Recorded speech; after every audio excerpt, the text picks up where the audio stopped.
If that 730 level breaks, it's definitely going down even harder towards that 712 to 702. This is the range that I'm thinking about to the downside. If you want to play to the upside as a proxy play for Indian, whenever something like this is formed, I go extremely cautious in the market. I'm pulling out my money. I'm waiting for that island top to be completely filled. We just saw Keir Starmer resign, and he was talking about Google and Apple both getting $16 billion, $17 billion in fines. And so he's like, that needs to change. So seems like maybe Google and Apple are ones to keep an eye on.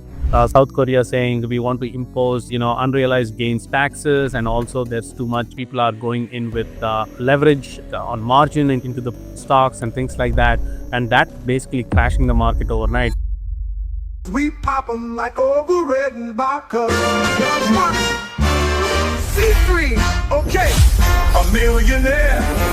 I'm a young money millionaire. We had it going live. I saw Trump was talking, thought he'd say something interesting, and a lot of talking. He did say a few things that I picked up on. You always got to pick up on the companies he discusses, and the biggest thing that I got was Google and Apple and American companies. We just saw Keir Starmer resign, and he was talking about Google and Apple both getting like $16 billion, $17 billion in fines. And so he's like, that needs to change. So seems like maybe Google and Apple are ones to keep an eye on. Wow. I'm the sniper now. I just brought the news here. But IBM, Qualcomm, LRCX, and CrowdStrike. My first baby was CrowdStrike. I bought that $62. Oh yeah, I remember. Yeah, I do remember. Got to give a shout out to my boy Dave, and he went to that company, and I was like, he's the smartest guy at my company, so I'll just invest blindly, and it's been fun. Yeah. So, how are we doing? CrowdStrike was also a great opportunity. Checked out. CrowdStrike was also a great opportunity when they had that issue with Microsoft and the whole airline bullshit that happened. Mm-hmm. Such a great opportunity. It dropped down 60% from its highs, from 400 all the way to 250, something around that. And then after that, everything just, now it's like $700 stock. So crazy. I mean, my thesis, and I just wish I bought more. We're not going to need less cybersecurity ever. It seems like the surest bet of almost any theme. So I'm at home just watching the, FIFA World Cup. I'm a Ronaldo fan, so I can't miss, Portugal's games. How about this bet that everyone took? It was like all the stars, Haaland and Messi, they all had to get 2 goals. And one guy's letting it ride right now for, I think he did $500 to win like 500,000. You never know with these screenshots if they're real or not, but I got to find this one because it is 500 to win 500,000, I think. And he needs Harry Kane now to hit 2 today. So. Oh, Ronaldo hit 2 today. I cashed it out. I think the cash out was like 240,000, 221, maybe 221,000. Wow. Would you cash out? I mean, I would. Yeah, I would.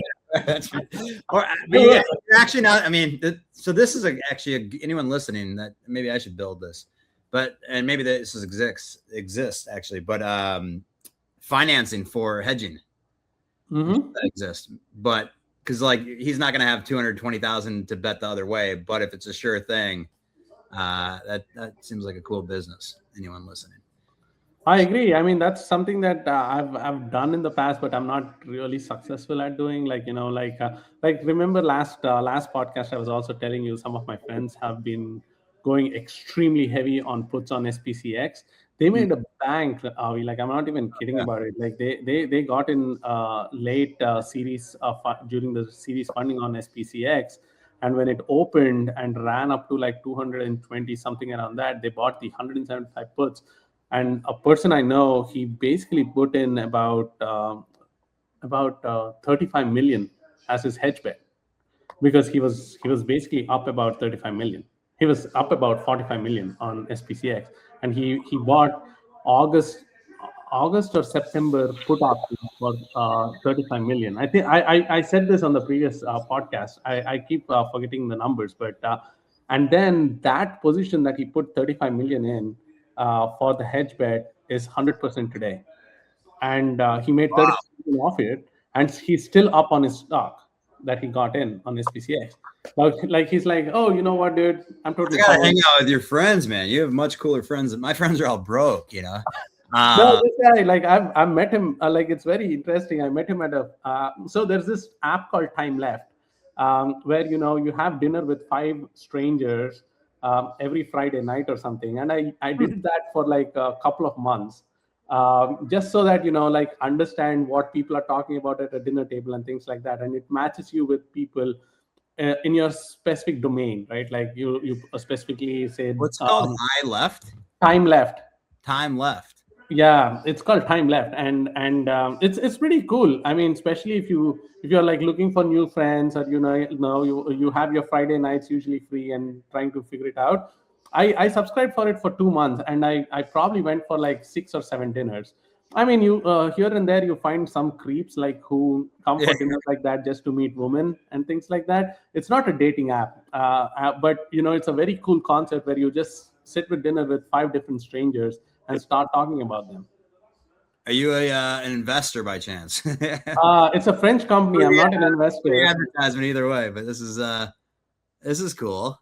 Yeah, and this has been growing pretty fast, and I met some very, very cool people through this. Like I'm friends with even now. I just go out for drinks with them instead of I don't use the app as much anymore. But one of my friend Kwang, he is the one who introduced me to this, and he still does it, and he loves it because he meets new people and things like that. But I met some of these people there, like very, very cool people. Did you have this much fun though? What? Did you have as much fun as these guys are?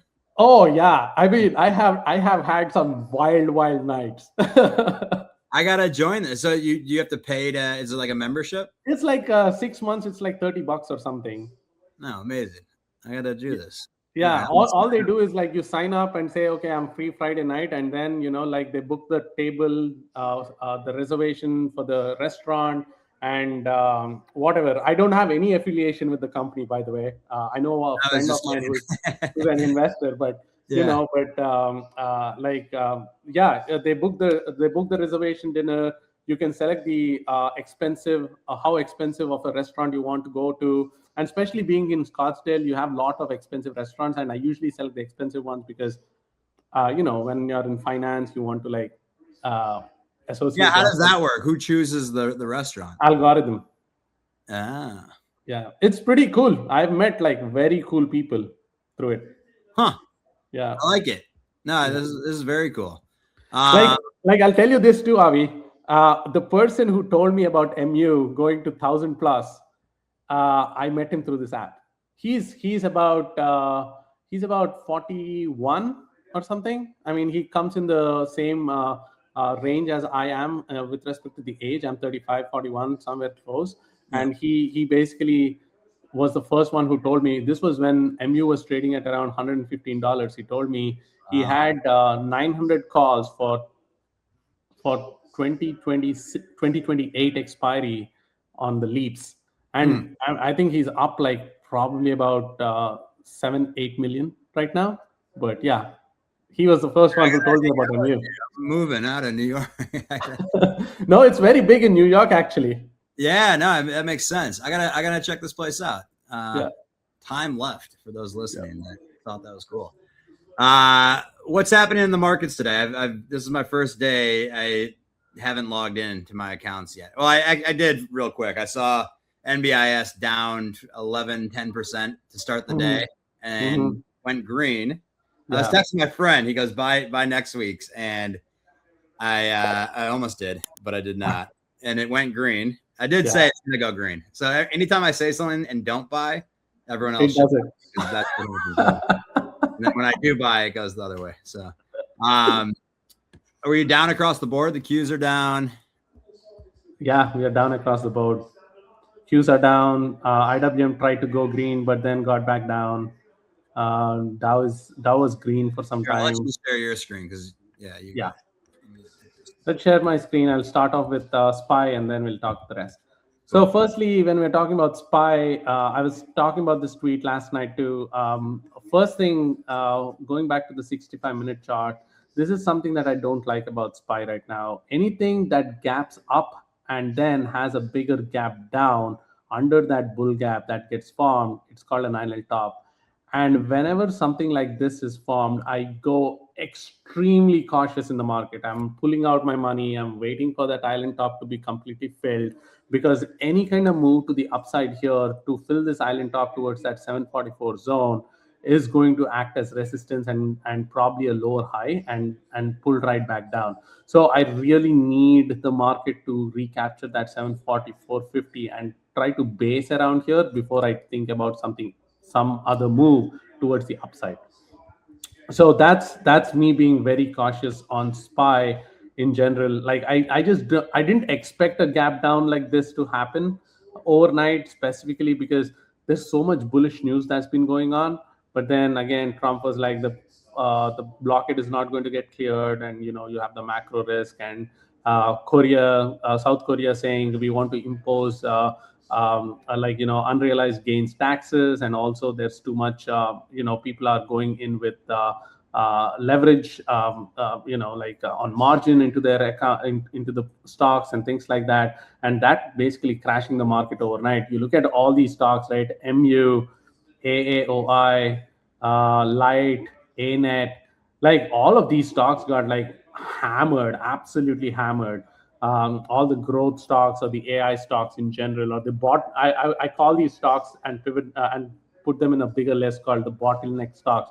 Those are the ones that got absolutely hammered today. Like look at GEV, GLW.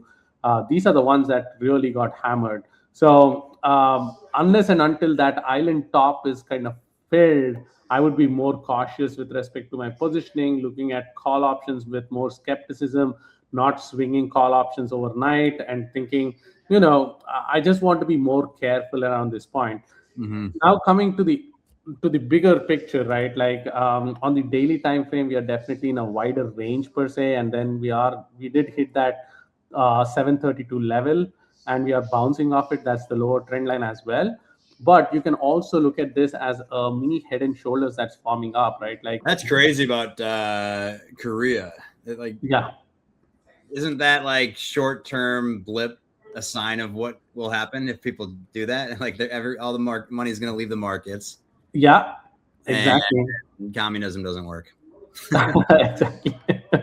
So anyway, so you see there's some mini head and shoulders that forming here too. I just want to show you what's happening here. So there's this mini head and shoulders that's forming, and once this 731 level kind of breaks, you have a measured move of about 30 points, which technically takes it all the way down to like 702 to 708 level on SPY. So bulls definitely do not want that 732 level to 730 level to break. Let's give it a round number at 730. If that 730 level breaks, it's definitely going down even harder towards that 712 to 702. This is the range that I'm thinking about to the downside. Overall, just keep an eye out for this island top. This is where things can get really nasty. Like I can show you multiple examples in the past too, where such an island top has formed and we had a heavy drawdown about 12 to 15% in the market. So obviously bulls in the long term sense, we are still bullish, but in a short to mid term sense, I'm feeling a little bit more bearish in the market right now. And you typically will you join the party and buy puts, or are you just kind of I generally tend to play some CSPs. Like for example, I really love ASML. Like ASML is one of the stocks that I really love playing CSPs on. Like I'll pick these stocks once they hit their 20 EMAs. Like like AAOI. When you look at the daily time frame, we are breaking under the 20 and like breaking down right now. So you have like a very fast move towards that 129, which is like the previous highs before we got the pullback. So I'm waiting for that 129 to happen on AOI to like probably sell some CSPs, or CSPs in the sense I want to buy the stock at 100, for example, right? I'll probably sell some CSPs for 100 a couple of weeks out, because the volatility is high, the VIX is high, you get some rich premiums on it, and you can buy the stock. The other ones that I really like are ARM. That's something else that's touching the 20 EMA today. So this is one stock that I'll be looking at. There's other one is Qualcomm, which has the investors conference this week. So I'll be looking at for these strong stocks, right? Like MU, I definitely want it somewhere close to like 980, 960 zone. That's where I'll be looking out for some CSPs at around 850-ish for this trend line to hit again. Like I said, like before I was out of my positions, obviously they did rip higher from where I sold them. It's totally fine. I'm fine giving up the next 10 to 15% after I caught that 200, 300% of the move, right? Yeah. That's how I look at things. Like, it's fine. I'm totally fine with that. And as long as like I get my entry again, even if I don't get my entry, I have ways to make money based off options on the momentum. I won't be making as much money as I would be with stocks in general, with buying shares, but like you can play the momentum and things like that, and I'm fine leaving that. Right now, this is an island top on MU. I know they have earnings tomorrow. Right now, things are looking very bearish. I'm just in a mode of wait than trying to play or snipe some puts right here. The best way, in my opinion, to play the put side is through indexes like SPX, QQQ, IWM, SPY. All these are great for playing the put side. What would your advice be to people that are coming into options? I don't know what you do personally, but like, let's say you start with a $10,000 account. It goes up to 20,000. You made a sale and you're sitting on cash. Do you usually move that cash back to equities? I absolutely do that. Like this is where most of my FOMO kicked in when I was very new to options trading too. Like, where I was like, okay, you know what? I made 100% or 150% on a trade, and now I'm like, oh, you know what? It's still ripping higher. What do I do? Do I chase it, lose some money, or do I do something else? Right? Like, if I really believe in a stock, like for example, IBM, right? IBM, we caught this move yesterday. With the 300 call and 255 call, both of them absolutely amazing call outs, right? Like almost a 6x, 7x kind of trade. But then when you look at IBM, yes, it did break about that pivotal 258 zone. It's holding that level at 258. Let's say I made like 10 grand, let's say, right? Now my price target of this is about 300. 258 to 260 to 300, that's about a 40-point move. Why not put that 10 grand in there with a less risk of, say, a 258 breaks, I can get out, right? You have more wiggle room. You don't have to deal with theta. You can always make some money, not as much money as you would probably make with options. If you want that dopamine hit, that's up to you. That's not how I like it. Like, I believe in the stock, so I go buy the stock. That's what I would do. De-risk yourself, right? Go with less risky assets once you make money with your high risk bets. So that's how I kind of juggle between things. Yeah, I've noticed that even with like sports betting, if you go up really big, your bets start to get bigger, and it's like, all right, you're changing like what if you're really like focused and rigid kind of about your strategy, then you got to do that, right? And I think I've seen that with my options account. I was just telling you, I was like up massive, and then I started making bigger bets, and it just quickly dwindles, and you're like, okay, I was just staring at a screen for the last 3 months, and it's like back to where it was. Yeah, I mean, I'll be very honest. Like very early, luckily, when I did not have money at all in my career, in my life, that's when I realized this pattern that once I have a bad day, the biggest bad day comes the day after the bad day I have. Like, let's say I have a red day today, tomorrow will be redder than this red day if I don't scale back. It's just like blackjack. How do you play blackjack, right? Like, you keep increasing your bets as you keep winning, and you are having a hot hand.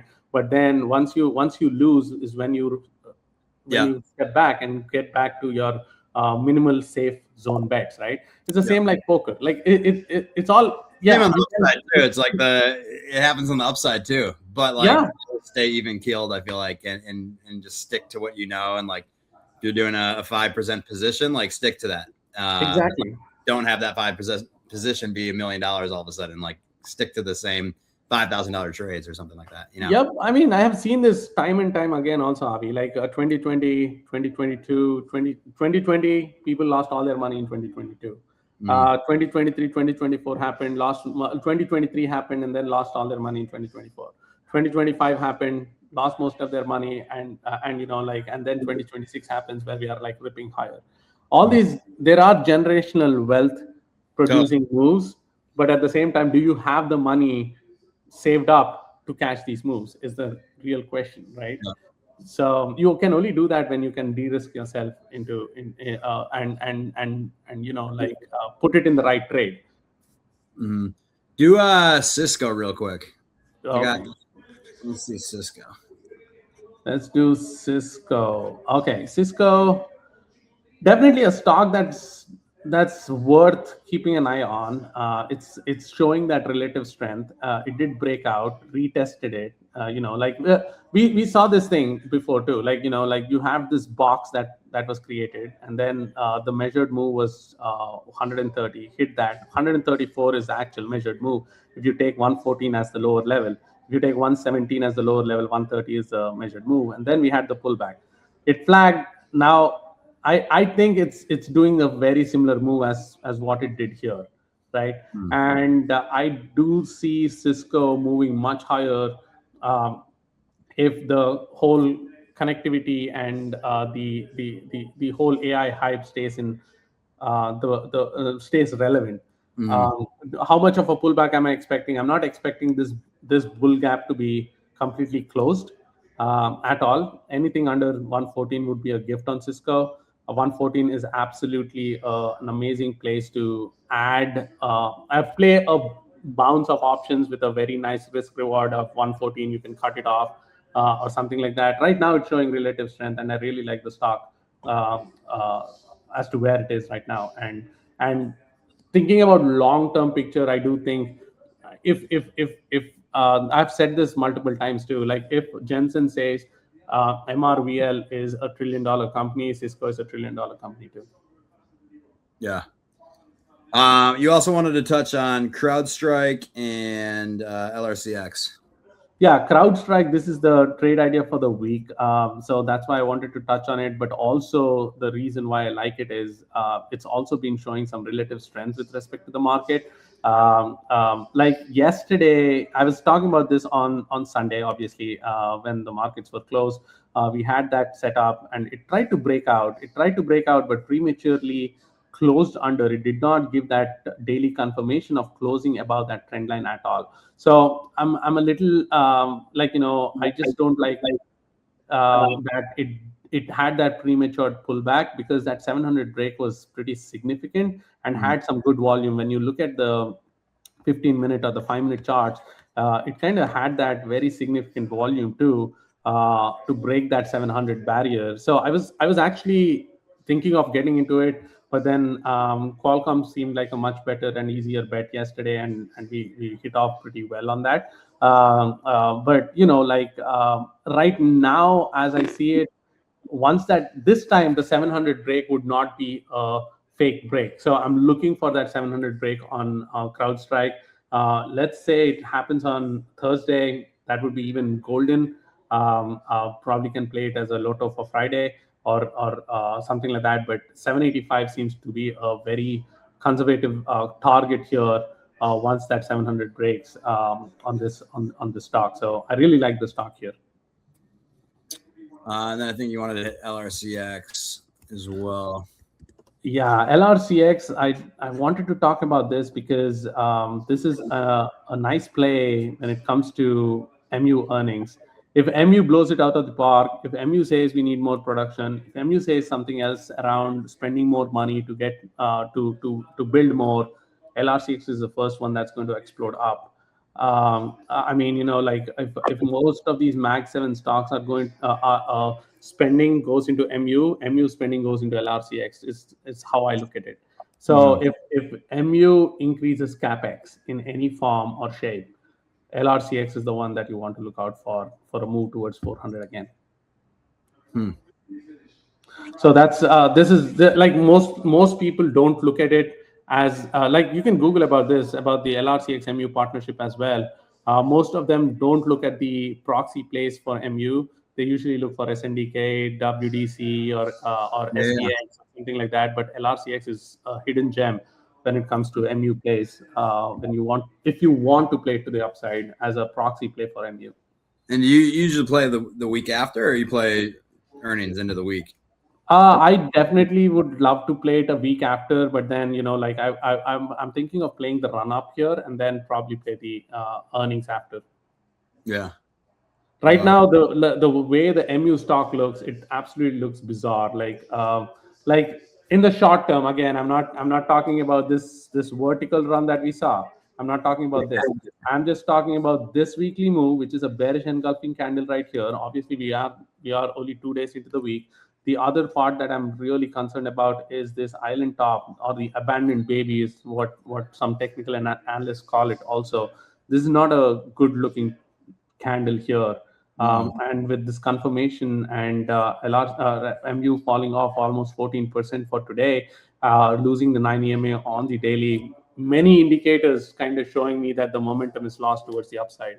So I would be little skeptical or careful, but that is the stock that I'll be looking out for if you are playing a proxy play on MU. Do you think was that mostly because of Korea, do you think, or? I do think it is Korea. I don't see any other news in general, or it might be just de-risking, profit booking, things like that as well. People are thinking that earnings aren't going to be good. I mean, earnings are going to be a blockbuster. Yeah, they're going to be fucking insane. I feel like it's just nonstop. Yeah, I mean, if you think about it, Nvidia's earnings were a blockbuster as well. Doesn't always mean that it's going to rip though. So exactly. When it still doesn't matter. Yeah. All right, man. Well, the World Cup is on. I'll let you get back to it, but appreciate you coming on. Shorter week. I know I'm gone Thursday and Friday, so Jody didn't join today because he's going to be doing those days. But for anyone new that doesn't follow Problem Sniper, give him a follow. 100%, one of the best in the game at options trading. So always a pleasure having you on, man. Okay, thank you, Avi. See you, bud. Yeah. We pop 'em like over red and vodka. C3, okay, a millionaire.